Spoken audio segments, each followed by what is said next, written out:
ख्वाई पुनपु तराम उक्सबग लोइना खुरुमजरी हौजिक ngasi फोंबा हुये लंपाव पाउसे दि खमजिनजबा मरुवे पाउसिंग मियामद पिजरी RIMS के यांखै मरी सुबह मपोक कुमन थोरम पांथोखरे डॉक्टर हाइबसिगी थौदांगदि असोकपा अनाबा खक लायेंब नते मियोगी पुंसी कनबनी अजय कुमार भला डॉक्टर हाइबसिने लौगदबा थौदांगदि असोकपा अनाबा खक लायेंब नते मियोगी पुंसी कनबनी अमसुंग मियोगी पुंसी कनबा लैरिबा डॉक्टर अमदी नर्स सिंगबु इकाय खुनमसी अमदी डॉक्टर अमदी नर्स सिंगना खुनाई सिदा लौरिबा थौदांग यामना चावी हाइना गवर्नर अजय कुमार भलाना फोंदोखरे इविक्शन तौगनी हाइरिबा लैंखोलगी हौजिक ओरिबा फिबम अंगांग सिंगने स्कूल हलकपदा अचापुर लेबियो हाइदुना निंगाई तौद्रे युम हेक यौरपगा अखोगी युम थुगाइबा हौरब्रा हाइना हंगले सही कयागी ममांगदगी मियोय कयाना खुंदा लेतादुना खुल्ला मोइना नुपी अंगांग याउना लेरगलिबा लैंखोल हाइना खंगनरिबा खुल्ला सिबु इविक्शन तौगनी हाइबगी वाफम थोरपदगी खुल्ला सिदा हौजिक ओरिबा फिबम सिंगी मनुंगदा स्कूल दा महै मसिंग तंबा चलुबा ngang singna mayumda halaklaga chaningbा achapo leibiu haiduna ningai tobagi mahuta hek halakpaga mama pa yauna imungi miyoi singda aikhogi yum thugaiba horabra haina hangli hairi pigliba tungi yumbirel orkadoriba ngang singa sida sigumba thamoi sokpa thawong kaya thorpada makhogi damak manipur lengana kari tobigadagi habagi wahangsu hangnarakle नोंग लेप्तना चुरकपदगी Imphal east की शांति खोंगबा नोंगदा चना सैजांग अमदे नापेट पलिगी yum चानी रोम थुमजिनख्रे खुलसिंग असिगी yum खक्त नतना ngaगी form कया तौथोख्रे अमसुंग लौ साटपा हौरलबा लौ परी कया सु इसिंग मनुंगदा लेख्रे नुमित खरनेगी ममांगदगी लेप्तना चुरकखिबा नोंगना मरम ओरदुना इम्फाल ईस्ट डिस्ट्रिक्ट की लमलाई असेंबली कॉन्स्टिट्यूएंसी की मनुंग चल्लिबा यांगपोपी सैजांग शांति खोंगबा नोंगदा चना नापेट पलिना चिंब मफम सिंगद लैब युम चानीरोम इसिंगना थुमजिनख्रे युम सिंग असि खक्त नतना खुल सिंग असिदा लैब ngayok फाम सिंग पाथोखिबगा लोइनना फौ साटपा हौरलबा अमसुंग साटलबा लबुक सिंगसु इसिंग मनुंगदा लैख्रे इम्फाल उख्रुल लंबी की परिंगदा लैरिबा खुल सिंग असि इसिंग थुमजिनखिबना मरम ओरदुना लंबी परिंग असिदा गाड़ी मचा फावबा चतोक चसिन तौबा यादरे ngasi ayu angan bada yang popi kathel gi mamang da chenba naibi turen gi imai wangkhalak tuna turela sidagi ising pathor tuna lambi da chenba horok padagi yang popi kathel gi akoi bada leba mafam sing khu yona ising thumjin ki hairi thoba turen gi imai wangkhalak padagi ubak thong tatuna chen thakre ngarang dagi nong leptana churakpana thobal district ta cheliba tongan tongan ba turen singi imai wangkhalakpatagi mafam khara da turen gi ising pathuktuna lambi thumjinkhre yum amadi lau kayasu ising manung da leikhre thobal district ki mayai phaudu cheliba thobal turen gi imai wangkhalakpatagi yaripok maloma amadi sangam dabida phaunaba unity bridge ubak thong tattuna akanba turen gi iselda tauthakre hari इसिंग इसाउदगी section गदबा वाफम सिंग फोंदोरकली Senapati district की deputy commissioner district disaster management authority DDMA की chairperson ओरिबा DC ना हंदक नोंग लेप्तना चोरकपना इसिंग इसाउगी खुदोंचादब मायोकनरकलिबा असिदगी थोनिंगदब थौदोकसिंग थोरकतनब वाफम सिंग फोंदोरकली ngasi थोरकपा चेरोल असिना हाय इंडिया मेटेरोलॉजिकल डिपार्टमेंट की मतुंगिना ngasi सु अकनबदगी यामना कनब नोंग अमसुंग लेन यावना चुगनी हारिबा फिबम मसिंग असिदगी हौरगा था असि तरा तरुक फावबा मायोकनरबा याय हारदुना कनागुंबा सिंगना अचेनबे सिंग फावदुना गाड़ी थौबिगनु अचेनबे सिंग नत्रगा इमाय चेलबा तुरेल लांथोकलगा इरोइगनु इसाउगी इसिंगदगी लाथोंगना लैयो अमसुंग इसिंग थुमजिलबा ट्रांसफॉर्मर इन्वर्टर नत्रगा इलेक्ट्रिकल पोस्ट अमदी वायरना सिंगबगी मनाक्ता नपसिनगनु हारी इमरजेंसी मायोकनरलबदी डिस्ट्रिक्ट हेल्पलाइन नंबर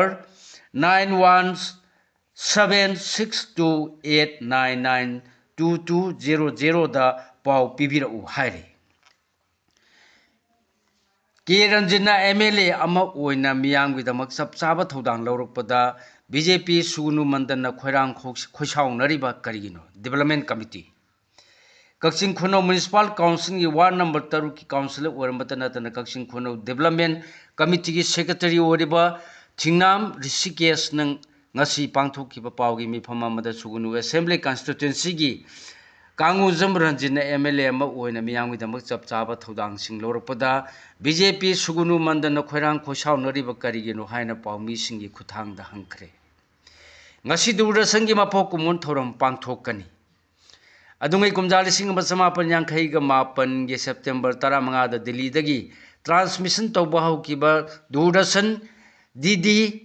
एड्रेट 66 की मपोक कुमोन थौरम हयें पांथोलगनी हारी अपिकपा खोंथांग अमना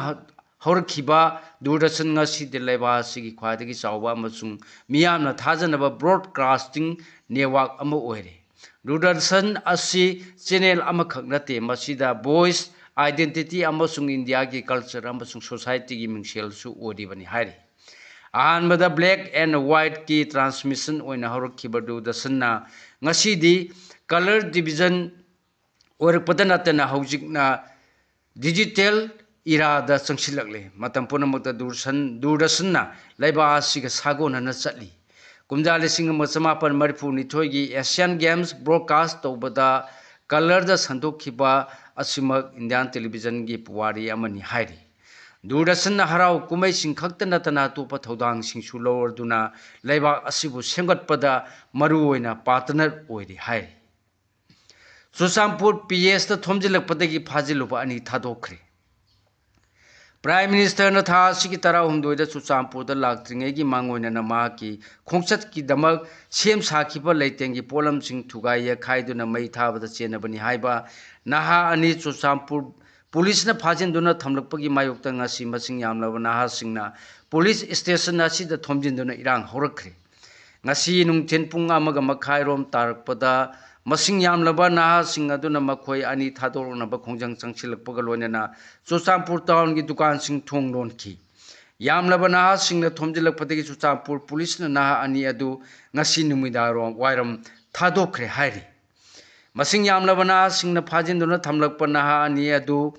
condition amata yaudana thadokadabani haibagi akanba khongjang changsinduna police station tamna thomjilakpada police amadi security ki makedegi makhogi mayokta akanba thabak amata lokhatkide hairi Imphal Turenda Tautharapan nupagi haksang ama mayang Imphal da phangle ngasi ayuk pung 8 ga makhai rom tarakpada phangba pawgi matungina ayuk pung 8 ga minit 9 rom tarakpada nupagi asiba haksang ama Imphal Turen marilda Tautharatuna maya Imphal thongkhongda leire habagi paw tabadagi maya Imphal police na changsinduna haksang adu lokhatkre hairi Police station asigi osina thorakpa serola mada lekhidraba miyo edu phun 5 ga inchi 8 long wangani masa phai kulei kusuni masam murga teli boycott kai hai state amasung central force na matik chana thamduna ikhoi bungak sel hallaba matungda yumda hanjil hanbiyo khunrakpam umila kangsup chingkhongdangi lanjelaktuna phayeng high school da hangba relief camp da changja phamlo lebi khunrakpam umila chahini phu mapuroiba ningthau khongjam syamna pausi asida makha tan hai Tamthiraba lalasi Mea Hum Lisingani Kunga Humdoidagi Horakrabasu, Kangsup Chingkongdadi, Yokshilakloi Haina, Karisu Nasungdana Lerkiba Adu Tangnaba Me Napigani, Tangnaba Numit, Me Marigi Ayuktagi Hordona Kangsup Chingkongda Nomi Kapaki Makon Taba Galonana, Yumay Taba Horakpadagi, Miyam, Mana Tokpa Siena Horaki. Aisu Ngarangbamda Labor Ipam Tana Silia Dugatha. Ama makhairum ipam da leki ayana lanjelma matamdu da relief camp ama da kangsup chingkhonglom da leitabani na ipam da oina changjupham lokhibani adu me thadu gi loiselakpada phayeng high school da relief camp asi hanglakpadagi isa singi mahima sing tambagi su khallaga laktuna leirakhibani haiki makhata ba pau pijari high court of manipur ki chief justice oiragada justice AM Sundar Thunglare hayeng wasak loragani Prime Minister Modi ki Manipur khongsana Manipur da laingak ani thon bagum uhalle MPP kumja lisingani kunga manga gi Modi ki Manipur khongsata Churachandpur dana naungna sengbat sagat na ba lupa crore लिसिंग तरेक चाहुम हेनबगी package पाखनबो उरेप पुयुंग तमलमलबा अमसुंग इम्फाल की कंगलादना लुपा करोड़ लिसिंग अमगा चानी रोंगी सेंगत सागतपा अरोइबसिंग संगारंब सिना ताकपदी बीजेपी की मोदी लैंगाकना मणिपुर कुकी सिंगी सेपरेट एडमिनिस्ट्रेशन अमा थमनब थौरांग पाइखटपगुम उहल्ले हाइना मणिपुर पीपल्स पार्टी एपीपी की general secretary media Arambam Karamjit की चिरोड़ अमना फुंगदोरकली मोदी लालगा अफब पुरकपगी महुत तारेन खिक्तोकलगा सेंगदोकनबगी फिबमदा लागली आरपीआई ए youth wing prime minister Narendra Modi ने ngarang मणिपुर लालंब खोंचत सिदम लमदम सिगी इरांगी मतंगदा वाफम अमता थलमदबसी मियामगी अपामबगी ओना तैनबनी खोंचत असिदा अफब पुरक्तुना खुंगुल ताहलमगी महुत महाक चतखिबगा तारेन पुंगफाई खिक्तोकलगा सेंगदोकनबगी फिबम ओइरकलिबसी लाइबक थीबनी हाइना Republican party of India Athawale RPIA Manipur youth wing के प्रेसिडेंट सितल ओइनामना फुंगदोरकली बोनाई चुबदगी सेनाइसु चूरे बिमोल थौबाल क्लब मेरा पाइबिलूप अपुनब बोदी थौबाल अपुनब लूप ताल की तरानिथुई सूब मपो कुमोन थौरंग थौबाल अचौब कैथेल मखा मल्टीपर्पज कम्युनिटी हॉल पांथोखरे थौरम इना मणिपुर पार्लियामेंटरी कंस्टिट्यूंसी की एमपी डॉक्टर अंगोमचा बिमोल अकोइजमना अथोइब मिथुंग थौबाल एसी की एमएलए हानागी चीफ मिनिस्टर ओक्रम इबोबीना थौरम मपू खांबोक एसी की एमएलए ओ सुजत कुमार ताल की adviser Konsam Michael Khangabok AC की एक्स एमएलए ओक्रम ओंबी लंधोनी एमपी अंगोमचा बिमोल अकोइजम की लोइनबी थौनाजम ओलिवियाना अखनब मिथुंगसिंग ओइना सरुक याखी थौरंगी सरुक अमा ओइना ताल की थौमीसिंग एडवाइजर सिंग अमसुंग थौ पुरंबसिंग असंब खुदोल